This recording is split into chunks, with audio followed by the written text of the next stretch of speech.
ஒரு சம்பவத்தை நான் சுட்டிக்காட்ட விரும்புகிறேன். ஒரு ரிஷி அவர் தன்னுடைய சீடர்களுக்கு பாடம் நடத்தி கொண்டிருந்தார். அப்படி பாடம் நடத்தி கொண்டிருக்கிற பொழுது திடீரென்று அந்த ரிஷிக்கு தனக்கு ஏற்பட்டு இருக்கக்கூடிய ஒரு சாபம் ஒன்று ஞாபகம் வந்தது. ஏதோ ஒரு இடத்திலே தவறாக நடந்த காரணத்தினாலே நீ சில காலம் பன்னியாக பிறப்பாய், உனக்கு மறுஜன்மா பன்னி ஜென்மா தான் என்பதாக சொல்லி சதித்து விட்டார்கள். இப்பொழுது இந்த ரிஷி மாணவர்களுக்கெல்லாம் பாடம் சொல்லி கொடுக்கிற பொழுது சொன்னார், எனக்காக நீங்கள் ஒன்றே ஒன்று செய்ய வேண்டும். எனக்கு ஒரு சாபம் இருக்கிறது, அந்த சாபத்தின் பலனாக நான் பன்றியாக பிறக்கப் போகிறேன். ஆனால் அஜோ நினைச்சாலே இப்பொழுதே எனக்கு வேதனையாக இருக்கிறது. பன்னி ஜென்மாவா, அதுவும் கூட மதஜலத்தை தின்று கொண்டு அப்படியெல்லாம் சாக்கடைகளை உழன்று கொண்டு இருக்கக்கூடிய ஒரு பன்னியாக நான் பிறப்பேன், நான் நிச்சயமாக மாட்டேன். ஆகவே தயவுசெய்து எனக்காக நீங்கள் உதவி செய்யுங்கள். அப்படி என் பன்னியாக பிறக்கிற பொழுது எந்த இடத்தில் நான் ஜனிப்பேன் என்பதை உங்களுக்கு சொல்லுகிறேன். அந்த இடத்திற்கு வந்தவுடனே நீங்கள் நான் ஜனித்த மறு நிமிடமே என்னை தடியால் அடித்து கொன்று விடுங்கள். இதுதான் நான் உங்களிடத்தில் கேட்டுக்கொள்வது. இதான் நீங்கள் எனக்கு கொடுக்கக்கூடிய குருதட்சணை என்று கேட்டான். ரொம்ப ரொம்ப சந்தோஷம். நாங்களே உங்களை எப்பொழுது அடிப்பது என்பதாகத்தான் யோசித்துக் கொண்டு இருக்கிறோம். அடிப்பதற்கு வாய்ப்பை நீங்களே ஏற்படுத்தி கொடுக்கிற போது இதை விட சந்தோஷமான விஷயம் என்ன இருக்க முடியும்? குருநாதரே, நிச்சயமாக இந்த குருதட்சணையை நாங்கள் செலுத்துவோம் என்பதாக சொல்லிவிட்டார்கள். அதுபோலவே இவரும் பன்னியாக பிறந்தார். இவர்களும் கூட எந்த இடத்தில் இவர் பன்னியாக பிறந்தார் என்று சொல்லி இருந்த காரணத்தினால அந்த இடத்திற்கு நேரடியாக வந்துவிட்டார்கள். பன்னி ஜென்மா இப்பதான் பன்னிக்குட்டி போட்டு உடனடியாகவே அந்த பன்னிக்குட்டி இதுதான் நம்முடைய குருநாதர் என்பதாக சொல்லி இவருடைய ஜென்மாவை உடனடியாகவே தீர்த்து விட வேண்டும், இந்த சரீரத்தில் இவர் இருக்க விரும்பவில்லை என்பதாக சொல்லி தடி கொண்டு அடிக்க போனார்கள். ஐயோ, அடிக்க வேண்டாம் என்று கத்தினார் குருநாதர். இந்த பன்னியாக பிறந்திருந்த குருநாதர் இவர்கள் ஆச்சரியம், நீங்கள் தானே சொன்னீர்கள் உங்களை அடித்து கொண்டு விட வேண்டும், இந்த பன்னி ஜென்மா கேவலமானது, இப்படி சாக்கடைகளை உணர்ந்து கொண்டு இருக்கக்கூடிய இந்த பன்னி ஜென்மாவை நான் விரும்பவில்லை என்பதாக சொல்லி இப்பொழுது ஏன் வேண்டாம் என்று சொல்கிறீர்கள்? உண்மையிலேயே நான் அப்பொழுது ரிஷியாக இருந்து கொண்டு பன்னியை பார்த்த பொழுது அந்த பன்னி ஜென்மா கேவலம் என்பதாகத்தான் நினைத்துக் கொண்டிருந்தேன். ஆனால் பன்னியாக பிறந்ததற்கு பின்னால் தான் இதில் இருக்கக்கூடிய அந்த அருமையே தெரிகிறது. இது போன்ற ஒரு சுகம் நான் ரிஷியாக இருந்த போது கூட எனக்கு ஏற்படவில்லை. ஆகவே இந்த சரீரமும் இந்த ஜென்மாவும் இந்த இடத்துல இருக்கக்கூடியது இந்த பஞ்சுமெத்தையும் பட்டுமெத்தையும் கூட தராத ஒரு சுகத்தை இந்த சாக்கடையும் இந்த மலஜலமும் எனக்கு தந்து கொண்டு இருக்கிறது. ஆகவே நிச்சயமாக நான் வரமாட்டேன் என்பதாக சொன்னார். இது ஒரு சின்ன ஒரு கற்பனை தான். ஆனாலும் கூட உண்மை என்ன, மெசேஜ் என்ன அப்படின்னு பார்த்தா, நாம நினைச்சிட்டு இருக்கோம் இது புழு கேவலமானது, இது கழுத கேவலமானது, இது பன்னி கேவலமானது. ஏன்னா நமக்கு நம்ம ஜென்மம் உயர்ந்தது, அதுல ஒன்றும் சந்தேகம் இல்லை. ஏன்னா கிடைத்திருக்கிற பேரு மிகப்பெரிய பேரே மனுஷ பிறவிதான். அதுல ஏதாவது சந்தேகம் உண்டா? மனித பிறவி எடுக்கிற போது செய்கிற பாவத்தின் காரணமாகத்தானே மற்ற பிறவிகளை எடுக்கிறான் அவன். ஆகவே மற்றவர்கள் நினைப்பது போல நம்ம டார்வின் தியரியெல்லாம் அக்செப்ட் பண்ணிக்கிறது கிடையாது. அது என்னது, அப்படியே கொஞ்சம் கொஞ்சமா வந்து குரங்கு வரைக்கும் வந்து அப்புறம் குரங்குல இருந்து மனிதன் வந்தான், அப்படியே மனிதனிலிருந்து தான் எல்லாமே வருகிறது. இந்த பிரபஞ்சத்தினுடைய சிருஷ்டியில இன்னைக்கு எந்த ஒரு ஜீவராசியை நீங்க பார்த்தாலும் உங்களுக்கு புரிய வேண்டியது, போன ஜென்மாவில ஏதோ மனுஷனா பிறந்த போது செய்த பாவத்துக்காகத்தான் இந்த ஜீவராசி இப்படி பிறந்திருக்கிறது. இதை தெளிவா தெரிஞ்சுக்கணும். அப்புறம் அந்த ஜீவராசிக்கு அந்த ஜீவன்ல எந்த புதிதாக புண்ணிய பாவம் செய்வதற்கான வாய்ப்பே கிடையாது. அது புதுச்சா ஏதாவது புண்ணியம் பண்ணுமா, அது பாவம் பண்ணுமா? ஒரு மாடு பொய் சொல்லுமா, ஒரு கழுதை வந்து பொய் சொல்லுமா, திருடுமா? ஒண்ணும் கிடையாது. பூனையை திருட்டு பூனைன்னு சொல்றோம். உண்மையிலே பூனை திருடுமா?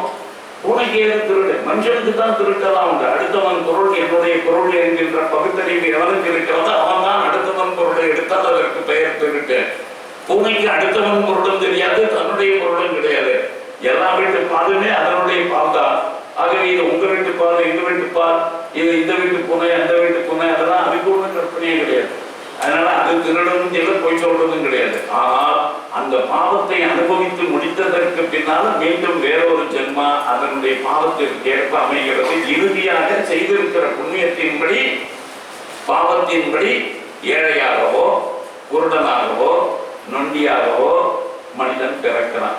இந்த கிடைத்திருக்கிற இந்த பேர் இருக்கிறதே மனித பிறகு, இதை பயன்படுத்தி இந்த பிறப்பை இறப்பை என்கின்ற சூழலிருந்து தன்னை விடுவித்துக் இருந்து பரம்பொருளோடு ஐக்கியமாவது எப்படி, அதை எப்படி செய்ய வேண்டும், அது மனிதனுக்கு மட்டுமே இருக்கக்கூடிய privilege, exclusive privilege, exclusive privilege. இதை வேஸ்ட் பண்ணிடக்கூடாது, இதை வேஸ்ட் பண்ணிடக்கூடாது.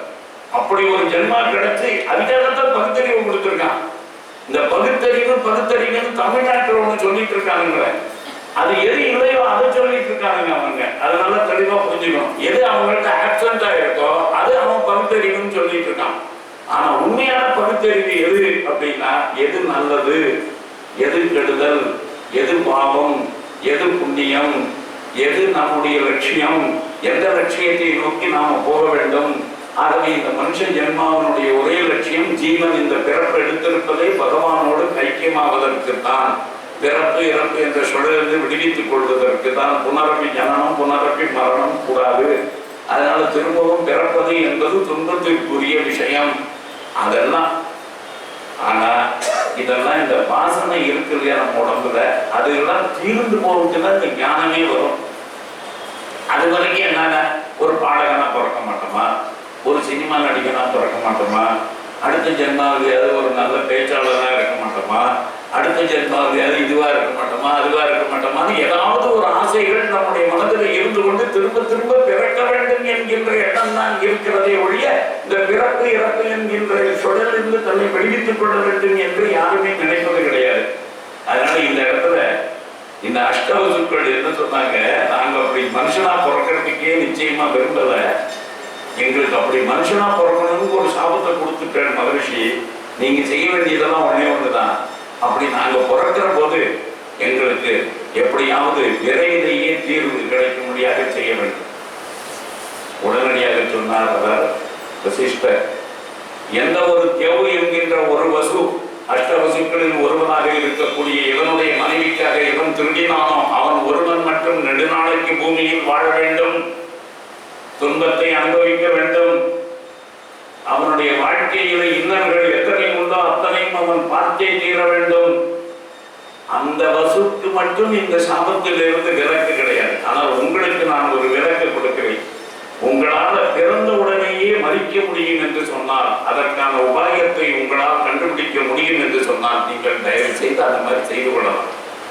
நீங்கள் அதனால பிறந்த உடனேயே அந்த ஜென்மாவை முடித்துக் கொள்ளலாம், இதற்கு நான் உங்களுக்கு அனுமதி வழங்குகிறேன் என்று சொன்னார். அப்பொழுதுதான் நாங்கள், நீ பூலோகத்தில் பிறக்கப் போகிறாய், நீ அந்த மகாபிஷக்கை திருமணம் செய்து கொள்ளப் போகிறாய், இப்பொழுது அவன் சந்தனுவாக பிறந்திருக்கிறான், ஆகவே அந்த சந்தனுவை மனம் புரிகிற பொழுது அவனுக்கும் உனக்கும் பிறக்கக்கூடிய குழந்தைகளாக நாங்களே வருவோம். அப்படி வருகிற போது நீ செய்ய வேண்டியதெல்லாம் ஒன்றே ஒன்றுதான், பிறந்த மறு நிமிடமே என்னை கொன்று விடுங்கள். அதை ஒண்ணுதான் நீங்க செய்யணும், வேற ஒண்ணும் செய்ய வேண்டாம். அப்படியே அழித்து கொண்டு அந்த ஜென்மம் முடிஞ்சு போகணும், மனுஷன் ஜென்மம் இருக்கக்கூடாது. ஏன்னா அவரே சொல்லிட்ட, கொஞ்ச நாளுக்கு ஒரு நாளோ எத்தனை நாளுக்கு இருக்க முடியுமோ இருந்துட்டு உடனே வரலாம், உங்களுக்கு விடுதலை உண்டு என்று சொல்லி அந்த 8வது வசு தேவ இருக்கிறானே அவன் பாடு எப்படியோ, அதை பத்தி நமக்கு என்ன கவலை அப்படி என்று கேட்டுக்கொண்டார்கள். அதனுடைய காரணமாகத்தான் நான் உன்னை திருமணம் செய்து கொள்ளுகிற பொழுதே ஒரு நிபந்தனை விதித்தேன். நான் யார் என்பதையும் நீ தெரிந்து கொள்ளக்கூடாது, நான் செய்யக்கூடிய செயலையும் நீ கேட்டு கேட்கக்கூடாது என்று. இப்ப இதற்கு முன்னால் 7 குழந்தைகளை கொன்றேனே, அந்த 7 வசுக்கள் பூவுலகத்தில் பிறந்த உடனேயே இறக்க வேண்டியவர்கள் தான், அதனால்தான் இறந்தார்கள். அதனால அவர்களை கொன்ற ஒரு கொடுமையும் கிடையாது. நீ அவர்களுடைய கொலைக்கு காரணமாகி விட்டோம் என்பதாகலாம் நினைக்க வேண்டிய அவசியமே கிடையாது. ஆனா இந்த 8வது குழந்தை இப்ப நீ கொல்ல வேண்டாம்னு சொன்னீங்க, அது உண்மையிலேயே இப்ப இந்த குழந்தை வாழப்போம், வாழறது மட்டும் இல்ல நெடுநாளைக்கு வாழப்போகிறான், நெடுநாளைக்கு வாழப்போகிறான். ஆனா இந்த குழந்தைய நான் உங்ககிட்ட விட்டுட்டு போகிறது, உங்ககிட்ட விட்டுட்டு போகிறது. தாயில்லாமல் ஒரு தந்தை ஒரு குழந்தையை எப்படி வளர்க்க முடியாது என்பது எனக்கு தெரியும். தாயை விட்டு குழந்தை அப்பாவோட இருந்து வளர முடியாது. அதனால நான் ஒரு காரியம் பண்றதுன்னு பண்ணிட்டேன். எப்போ உங்களுக்கு திருமணம் பண்ணிட்டு மனைவியும் வந்தேனோ அதுக்கு எனக்கு ஒரு கடமை இருக்கிறது அல்லவா, அந்த கடமை என்னன்னா, இந்த குழந்தையை நானே எடுத்துன்னு போய் வளர்த்து இவன் பெரியவனான உடனே ஒரு இடத்துல கொண்டு வந்து ஒப்படைக்கிறேன். அதுதான் நான் செய்யக்கூடியது. அதனால நிச்சயமா நீ ஒன்றும் கவலைப்பட வேண்டியதில்லை அப்படின்ட்டு ரொம்ப சந்தோஷம் இவனுக்கு. ஆகவே அந்த நாளுக்காக நான் காத்திருப்பேன். பின்னாலே அவளுடைய நினைவுகள் நீங்கவில்லை. ஆகவே தினந்தோறும் கங்கை கரைக்கு செல்வான், தினந்தோறும் பழைய நினைவுகளிலே மூழ்கி கிடப்பான், நிகழ்ந்த துக்கங்களை எல்லாம் சிந்தித்து பார்ப்பான். என்றைக்கு அந்த குழந்தையை மீண்டும் பார்க்க போகிறோம் என்று துடிப்பான். கங்கை அந்த குழந்தையை கொண்டு வந்து தருவாளா என்பதாக. இப்ப இந்த 8வது வசு தியவ் என்று அவனுடைய பெயர், பிரபாசன் என்பதாகவும் அவனுக்கு பெயர் உண்டு. அந்த குழந்தை இப்ப பிறக்கிற போதே எப்பேற்பட்டனாக்க இவ எல்லாரும் சேர்ந்து ஒரு முடிவு பண்ணினார்கள். நாங்க எல்லாரும் எங்களுடைய சக்தியில நாங்க ஒரு பங்கு உனக்கு கொடுப்போம். அப்படி அந்த சக்தி எல்லாம் உன்னிடத்திலே இருந்து நீ எங்க மனித உலகத்தில் வாழ்கிற போதும் கூட ஒரு சக்தி மிக்கவனாக திகழ்வாய் என்பதாக. அதன்படி அந்த குழந்தை பிறந்தது. இப்ப தாய் நடத்தல வளர்ந்து வந்தது. இப்ப தாய் அந்த குழந்தையை ஒரு 16வது வயதுல அங்கிருந்து கொண்டு வந்து ஒப்படைப்பது என்பதாக வந்தார். இப்ப வழக்கம் போலவே கங்கை கரைக்கு வந்தான் சந்தனு. அந்த கங்கை நதி சுழித்துக் கொண்டு ஓடிக்கொண்டு இருக்கிறது. அதிலே திடீரென்று ஒரு பேரலை எழுந்தது. அப்பொழுது ஒரு இளைஞன் அந்த கங்கை ஆற்றையே தன்னுடைய அம்புகளாலே தடுத்து நிறுத்தக்கூடிய அளவுக்கு ஒரு மிகப்பெரிய அணை அமைப்பதை கண்டான். ஒரு இளைஞன் ஆச்சரியம், தன்னுடைய அம்புகளாலேயே யார் ஒருவன் அணையை ஏற்படுத்தி கங்கை ஆற்றினுடைய பெரு வெள்ளத்தையே தடுக்க முடியும் என்பதாக. அப்பொழுது கங்கையும் கூட அந்த நீரிலிருந்து எழுந்து வந்தாள். இதோ உன்னுடைய மகன், இவன் தான் உனக்கு பிறந்தவன். இவனை வளர்த்து ஆளாக்கி இளைஞனாக ஒரு இடத்திலே இப்பொழுது நான் ஒப்படைக்கிறேன். வேந்த கேள், இவன் ஒரு மதலையே உனக்கு மறந்து விடும். ஏன்னா பிறந்த அன்னைக்கு பார்த்தது, அதுக்கப்புறம் இந்த குழந்தையை பார்க்கவே இல்லை. இன்னைக்கு இந்த குழந்தையை நீ பார்க்கிறாய். இவன் உன் மதலை என்பதை புரிந்து கொள். தேவவிரதன் என்று இவன் பெயர். நான் இவனுக்கு ஒரு பெயர் சூட்டி இருக்கிறேன், தேவவிரதன் என்பதாக சொல்லி. அது மட்டுமல்ல, பல்வோர் ஆய்ந்த நூல் வெள்ளம் கடந்தனன் கரை கண்ட அருந்ததி பதியருளால் பூந்துழாய் மாலை போர் மழுப்படையோன் பொன்னடி பொலிவுற வழங்கி ஏற்று மேல் சிதையும் பல நன்மறையும் ஏனைய படைகளும் பயின்றவன். இப்ப இவன் அவன் இடத்துல ஒப்படைக்கிறேன். நான் இவன் ஒன்றும் சாதாரணமா படிக்க வைக்கல. ஒரு அப்பா செய்ய வேண்டிய கடமையும் நான் செஞ்சேன், ஒரு தாய் செய்ய வேண்டிய கடமையும் நான் செஞ்சேன். தாய் செய்ய வேண்டிய கடமை என்ன? பாலூட்டுவது, தாளாட்டுவது, இதெல்லாம் நான் பண்ணி நான் வளர்த்துருக்கேன். அதை விட ஒரு பெரிய காரியத்தையும் நான் பண்ணியிருக்கேன். ஒரு அப்பா எப்படி தன்னுடைய பிள்ளை அதையிட்டு முந்தி இருப்ப செயல் இருந்ததாக சொல்லி அவனை கொண்டு போய் தந்தையில நிறுத்தி வச்சு பெருசா பண்ணுவாரோ அப்படி நான் பண்ணியிருக்கேன் இந்த பிள்ளைய. அதனால இந்த பிள்ளை எங்கெல்லாம் படிச்சாங்கிறத நான் சொல்றேன். பெஸ்ட் யூனிவர்சிட்டி எது எதுக்கு உண்டோ அதுலதான் இவன் அட்மிட் பண்ணி படிக்க வச்சிருக்கேன். இவன் பாலிடிக்ஸ் எங்க படிச்சான்னு தெரியுமா? ராஜநீதி இவனை எங்க கற்றுக்கொண்டான்னு தெரியுமா? சுக்கராச்சாரியார் இடத்திலே இவனை நான் படிக்க வைத்திருக்கிறேன். அது மட்டுமல்ல, ஒரு காலம் இந்த யூனிவர்சிட்டியில மட்டுமே பொலிட்டிக்கல் சயின்ஸ்ல இவன் பெரிய PhD வாங்கி என்ன பிரயோஜனம்? ஆகவே இன்னொரு யூனிவர்சிட்டியில வாங்கியிருந்தால்தான் அதற்கு மரியாதையும் மதிப்பும் உண்டு என்பதாக யாராவது சொல்வார்களோ என்பதாக நினைத்து உடனடியாக இதனை பிருகஸ்பதியின் இடத்துல அனுப்பி பிருகஸ்பதியையும் கூட அதையே சொல்ல வைத்திருக்கிறேன். ஆகவே பிருகஸ்பதியின் இடத்திலும் சுக்கராச்சாரியார் இடத்திலும் இவன் பாலிடிக்ஸ் படித்தவன், பொலிட்டிக்கல் சயின்ஸ் படித்திருக்கிறான். வசிஷ்டர் இடத்திலே வேதங்களையும் வேதாந்தங்களையும் கற்றுக்கொண்டு இருக்கிறான். போரில் கூட இந்திரனே இவனை வெல்ல முடியாது. அந்த அளவுக்கு இவன் வீரதீரம் படைத்தவனாக இருக்கிறான். யாரிடத்திலே இவன் படைக்கிற பயிற்சி பெற்று இருக்கிறான் தெரியுமா? பரசுராமரிடத்திலே, the best university in archery. அப்படி ஒரு ஆள்கிட்ட நான் படிக்க வச்சு கொஞ்சம் ஒப்படைச்சிருக்கேன். அதனால நான் ஒன்றும் இவனை சாதாரண மனிதனாக உருவாக்கி ஒரு இடத்துல ஒப்படைக்கிற ஒப்பற்ற மனிதனாக, இளைஞனாக, வீரனாக ஒப்படைத்திருக்கிறேன், பெற்றுக்கொள் அப்படின்னா பிள்ளை வாழலாம். அப்படியே தன்னை உரிச்சு வச்சு என்ன அழகு, என்ன சௌந்தர்யம்! அதெல்லாம் விட எவ்வளவு பெரிய வீரன், எவ்வளவு தீரன், எவ்வளவு நாலேஜபிள் மேன். அதனால உடனடியாகவே இவர் அழைத்துக் கொண்டு வந்தான். எல்லோருக்குமே தெரியும், ஒரு காலத்திலே கங்கை என்றவள் இவரோடு வாழ்ந்தாள், அவள் தான் அந்த குழந்தையை எடுத்துக்கொண்டு போனாள் என்பதாக சொல்லி. ஆகவே இப்பொழுது அமைச்சர்களுக்கு கேள்வி கேட்க வேண்டிய அவசியம் கிடையாது.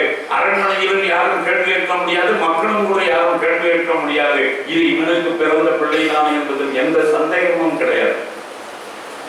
ஆகவே எல்லோரும் ஏற்றுக்கொண்டார்கள். சரியான பருவத்திலே கொண்டு வந்து விட்டிருக்கிறாள் தாய். ஆகவே இவனை உடனடியாகவே யுவராஜாவாக அறிவியுங்கள். யுவராஜா என்கின்ற அந்தஸ்தை கொடுத்தான் சந்தனு. சந்தனனுடைய மகனாக, காங்கேயனாக, கங்கை புத்திரனாக, தேவவிரதனாக வந்தவன் இப்பொழுது யுவராஜா ஆகிவிட்டான். அப்பொழுது யுவராஜான உடனே அந்த பொசிஷனுக்கு வந்த உடனேயே தன்னுடைய எல்லைகளை விரிவுபடுத்த வேண்டும், ராஜ்யத்தை விஸ்தரிக்க வேண்டும். இதான் சத்திரிய தர்மம். நம் நாட்டில் சத்திரிய தர்மம்னா என்னங்கிறத புரிஞ்சுக்கணும். ஒரு சத்திரியனுக்கு எப்பொழுதுமே போர் புரிய மாட்டேன்னு சொன்னா அவன் சத்திரியனே இல்லை. 2 பேருக்கு 2 நியதி சொல்லி இருக்கு. நம் நாட்டில் இன்னைக்கு 2 கெட்டு கிடக்கு. ஒண்ணு, போதுங்கிற மனசு இருக்கிறவன் தான் பிராமணன். இன்னைக்கு போதுங்கிற மனசு இல்லாம இருக்கிறவன் பிராமணன். திருப்திங்கிறது லவதேசம் கூட இல்லாத ஏதாவது ஒரு ஆள் இருக்காங்கன்னாக்க நம்ம நாட்டில் இருக்கிற பிராமணர்களை பார்க்கலாம். ஆனா சத்திரியனுக்கு திருப்தியே இருக்கக்கூடாதுன்னு தெரியும். இது போதும் அப்படின்னு யார் சொல்லணும்? பிராமணன் தான் சொல்லணும் இது போதும்னு. அதனாலதான் நம்ம ஊர்ல எல்லாத்துக்கும் பொது நியதியே கிடையாது. ஆல் பீப்புள் இப்படிதான் இருக்கணும்னு நம்ம சட்டமே போடல. யார் யார் எப்படி இருக்கணும்னு சொல்லி இருக்கோம். வைசியனுக்கு நிறைய வியாபாரம் பண்ணி பொருளை சேர்க்கட்டான்னு சொன்னோம். பொருள் சேர்க்கிறது பிராமணனுக்கு குற்றம். சத்திரியன்கிட்ட பணம் இருக்கக்கூடாது, பதவி அதிகாரமும் இருக்கணும். ஆனா வைசியன் இடத்துல பொருள் நிறைய இருக்கணும். அவன்தான் நிறைய சம்பாதிக்கணும், ஏகப்பட்டது சம்பாதிக்கணும். இங்கேயும் போய் ஓடி போய் திரைக்கடல் ஓடியும் திரவியும் தேடணும், அது அவனுடைய கடமை. இப்படி எல்லாத்தையும் பகுத்து வச்சிருந்தோம் நாம. அதனால நமக்கு என்னைக்குமே ப்ராப்ளம் கிடையாது.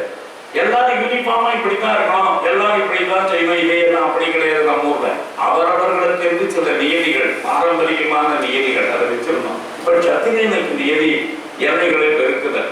அதனால சார்ந்த நாட்டு மன்னன் அவனோட போயிட்டு அவனுடைய பகுதிகளை எல்லாம் வென்று இவன் மிக பெரிதாக கழித்தான். 4 ஆண்டுகள் இவன் யுவராஜா பொறுப்பேற்று எல்லைகள் விஸ்தரிக்கப்பட்டு விட்டன. ஒரு மிகப்பெரிய சாம்ராஜ்யம் உருவாகிவிட்டது. அஸ்தினாபுரத்தினுடைய அந்த சாம்ராஜ்யத்திற்கு இப்பொழுது மிகப்பெரிய அளவுக்கு செல்வாக்கு ஏற்பட்டு விட்டது. சந்தனவினாலும் செல்வாக்கு ஏற்பட்டிருந்தது. இப்பொழுது அதை விட மிகப்பெரிய செல்வாக்கை தேடி தந்திருக்கிறவன் அவனுடைய மகன் தேவவிரதன். இப்ப சந்தனுவுக்கு வயசு அப்ராக்சிமேட்லி 55லேருந்து 60 ஆயிடுச்சு. ஏன் 25 வயசு 30 வயசுக்குள்ள இந்த கங்கையை முதல்ல அவன் பார்த்தான். அதுக்கப்புறம் கங்கையோடு வாழ்க்கையை நடத்தினான். அப்படி கங்கை இடத்துல 8 குழந்தைகளை பெற்றான். 8வது குழந்தையை சுற்றி கொண்டு அவள் மறைந்து போய்விட்டாள். அதுக்கப்புறம் 16 வருஷம் அவர் குழந்தைய வளர்த்து இன்னைக்கு கொண்டு வந்து இளைஞனாக இவங்கிட்ட கொடுத்திருக்கார். அதுக்கப்புறம் 4 ஆண்டுகள் தாண்டி விட்டது. இப்ப எல்லாமே சேர்த்து பார்த்தா இவனுக்கு ஒரு 55-60 வயசு நெருங்கக்கூடிய இதுல இருந்தான். இப்போ ஒரு நாளைக்கு யமுனை கரை ஓரம் இவன் நடந்து கொண்டு இருந்தான். அப்ப ஒரு நெடி ஒண்ணு ரொம்ப ரம்மியமான வாசனை அப்படியே முகத்த நாசியை பிடித்து இழுத்தது. அந்த நாசியை வருடிய அந்த ஸ்மெல் இது எங்கிருந்து வருகிறது என்று பார்க்க தோன்றியது. அதனால பார்த்தான். ரொம்ப தூரத்துல ஒரு பெண், அவள் உடம்பில் இருந்து தான் இந்த வாசனை வருகிறது என்பதை அவன் புரிந்து கொண்டு விட்டான். ஆகவே அந்த இளம்பெண் ரொம்ப இளமையானவள், கன்னிப்பெண். அந்த கன்னிப்பெண்ணை நோக்கி இவன் போனான். அப்ப அவளுடைய உடம்புல இருந்து கிட்டக்க போன உடனே அந்த வாசனை வருது. யார் அவள்? ஒரு படகோட்டி கொண்டு போகிறாள். யமுனை ஆற்றினுடைய இந்த கரையிலிருந்து அந்த கரைக்கு மக்களை ஏற்றி செல்வது, இறக்குவது, இதுதான் அவளுடைய தொழில். அப்படி அந்த படகோட்டி பெண்ணை பார்த்தான். இந்த படகோட்டியினுடைய உடம்பில் இருந்தா இவ்வளவு ரம்மியமான வாசனை வருகிறது. தோற்றத்தில் அவள் பிளாக் டார்க் காம்ப்ளெக்ஷன், பார்ப்பதற்கு கருப்பு நிறத்தவள், ஆனாலும் கூட அழகானவள். அதனால மனதை பறிகொடுத்தான். அதனால இவளிடத்துல இவ்வளவு ரம்மியமான வாசனை. அதனாலதான் நல்லா கவனிச்சுக்கணும். இந்த இடத்துல ஒரு மெசேஜே இருக்கு. எப்பொழுதுமே உடம்புல செஞ்சு போட்டுக்கொண்டு பெண்கள் போகிற பொழுது புருஷன் இருக்கிற இடத்துல மட்டும்தான் செஞ்சு உபயோகப்படுத்தணும். பல பேர் என்ன பண்ணுவாங்கன்னா இந்த என்னமோ டியோடரண்ட் எல்லாம் இருக்குது, இந்த லேடிஸ் டியோடரண்ட், ஜென்ட்ஸ் டியோடரண்ட் எல்லாம் தனித்தனியா வச்சிருக்காங்க. ஆண்கள் போட வேண்டியது, பெண்கள் போட வேண்டியது. இந்த பெண்கள் போட வேண்டியது எங்கேயாவது மேரேஜுக்கோ ஏதாவது பப்ளிக் ஃபங்க்ஷனுக்கோ அவங்க போட்டுன்னு போனாங்கன்னா அதுல மிகப்பெரிய ஆபத்து எப்ப வரும்னாக்க எல்லாருடைய கவனமும் அதை நோக்கித்தான் போகும். மற்றபடி உங்களை நோட்டீஸே பண்ணாதவங்க கூட நோட்டீஸ் பண்ணுவோம். ஏனென்றால் இந்த வாசனை எங்கிருந்து வருது, யாருடைய உடம்புல இருந்து வருகிறது என்று திரும்பி பார்க்க தோன்றும். அப்படி திரும்பி பார்க்கிறதோட அதோட முடியாது. பல பேருடைய மனதில் சில சபலங்கள் எழுவதற்கான வாய்ப்புகள் இருக்கிறது.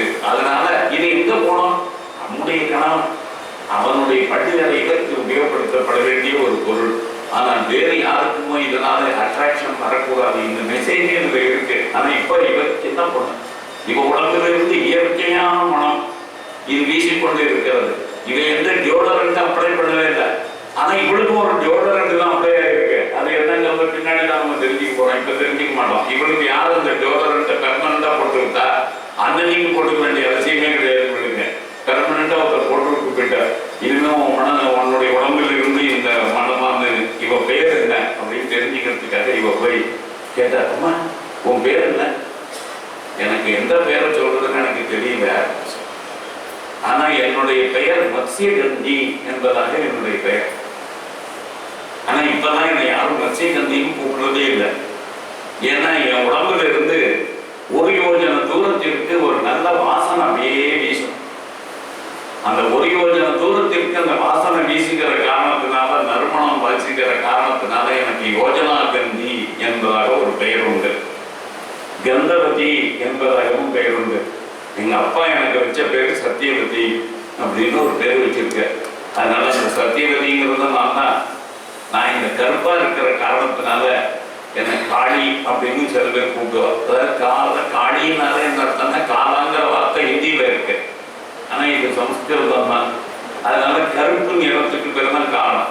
அதனாலதான் இந்த நீங்க பாத்தீங்கன்னாக்க யமுனா தேவி, அதனுடைய யமுனையினுடைய நிறமே கருப்பு தான். இதனுடைய நிறம் வெண்மை, கங்கையினுடைய நிறம். அதனால யமுனா தேவி என்று சொன்னால் டார்க் காம்ப்ளெக்ஷன், கங்கா தேவி என்று சொன்னால் நல்ல ஃபேர் காம்ப்ளெக்ஷன். ஆகவே ரெண்டு பேரும் அழகானவர்கள் தான். ஆனாலும் கூட அந்தந்த நிறம், அதனால எனக்கு அப்படி ஒரு பேர் உண்டு அப்படின்னு சொன்னார். சொன்ன நான் இந்த படகுல ஏறிக்கலாமான்னு கேட்டேன். தாராளமா, ஏனென்றால் உங்களை பார்த்தால் மன்னரை போல் தோன்றுகிறது. அதனால நிச்சயமாக மன்னருக்கு இந்த படகில் ஏறுவதில் என்ன தயக்கம் இருக்க முடியும். ஆனால் சாதாரணமாக யார் இந்த படகில் போனாலும் கூட நிச்சயமாக அவர்களிடத்திலிருந்து நான் ஏதாவது ஒரு தொகையை வசூலித்துக் கொண்டு இந்த துறையிலிருந்து அந்த துறை வரைக்கும் கொண்டு போய் விடுறேன். அதான் என்னுடைய வேலையை அப்படின்னா. சரி எழுதினான். அந்த பக்கம் போனான், இறங்குவான்னு பார்த்தா இறங்கவே இல்லை. திரும்பவும் வந்தான், திரும்ப அந்த கரைக்கு கொண்டு போனான், அந்த கரைக்கு கொண்டு வந்தான், திரும்ப அந்த கரைக்கு போனான். இப்படி மணிக்கணக்கில். இவனுக்கு ஒன்றும் புரியல. இன்னைக்கு உனக்கு என்ன இந்த ஜேர்னியில் எவ்வளவு பணம் கிடைக்குமோ அத்தனையும் நானே தர, கவலைப்படாத அப்படின்னா. இப்ப அவளுக்கு ஒரு ஆச்சரியம், ஏன் இப்படி எல்லாம் பண்ணுகிறான்னு. அப்பா சொன்னா, இந்த வீடு எங்க இருக்குன்னு கேட்டேன். ஒரு 2-3 நாள் இப்படி வந்ததுக்கு அப்புறம் இவள் இடத்துல மனதை பறிகொடுத்து விட்டான். வயது வித்தியாசம் இருக்கிறது. ஆனாலும் கூட ஒரு மன்னனுக்கு எந்த வயதிலும் கூட ஒரு பெண்ணை அடைவதற்கான உரிமை இருக்கிறது என்கின்ற காரணத்தினாலும் ஆசையும் இருந்த காரணத்தினால இவன் அவள்கிட்ட, உங்க அப்பா எங்க இருக்கிறார் அப்படின்னா, எங்களுடைய அப்பா தசராஜ் என்பதாக பெயர். அவர் செம்படவர்களுடைய தலைவர். இந்த ஏரியா முழுக்க இருக்கக்கூடிய எல்லா படகுகளையும் ஒட்டுகிறவர் அவர் தான். குகனுக்கு அதான் அந்த இடத்துல நிஷாதராஜன் பேர். குகன் நிஷாதராஜனாக இருந்தான். அவனுக்கும் கூட என்னன்னா கங்கை கரை ஓரத்துல இந்த பக்கத்துல இருந்து அந்த பக்கத்துல கொண்டு வந்து விடுவதற்காக எல்லா படகுகளும் டிரான்ஸ்போர்டேஷன் இது இங்கிருந்து கார்கோ பெரியும் அவன் தான் பண்ணுவான், பேசஞ்சர்ஸ் பெரியும் அவன் தான் பண்ணிட்டு இருந்தான். ஆகவே அவன் யாருக்கு தலைவராக இருந்தா என்ன இருந்தாங்க கேட்டீங்கன்னாக்க, குகன் வந்து அவர்களுக்கு தலைவராக இருந்தா. அப்படி ஏகப்பட்ட படகுகள் அவனிடத்துல இருந்தது. அது கங்கை. இந்த இடத்துல யமுனையில அப்படி ஒரு தசராஜன் என்பதாக இவளுடைய தந்தை அதே வேலையை செய்து கொண்டிருந்தான். ஏராளமான படகுகள் அவனுக்கு சொந்தமாக இருந்தது. படகோட்டிகளுடைய தலைவனாகவும் இருந்தான். அதனால இதான் சொல்லிட்டு, சரி உன்னுடைய வீட்டிற்கு எங்கேன்னு தெரிஞ்சுட்டு போயிட்டான். அதுக்கப்புறம் திடீர்னு ஒரு நாளைக்கு அவன் அப்பாவை போய் பார்த்தான். அதுக்கப்புறம் வெளியில வருகிற போது அவனுடைய முகத்துல மகிழ்ச்சி இல்லை. மகிழ்ச்சி குன்றி போய்விட்டது. குன்றிய அந்த மகிழ்ச்சி இன்மையோடு கூடவே தன்னுடைய அரண்மனைக்கு திரும்ப வந்தான். அதிலிருந்து தேவவர்தன் தன்னுடைய தந்தையினுடைய முகத்தில் மகிழ்ச்சி குறைந்திருப்பதற்கான காரணம் என்ன என்பதை தெரிந்து கொள்வதற்காக முயன்றான்.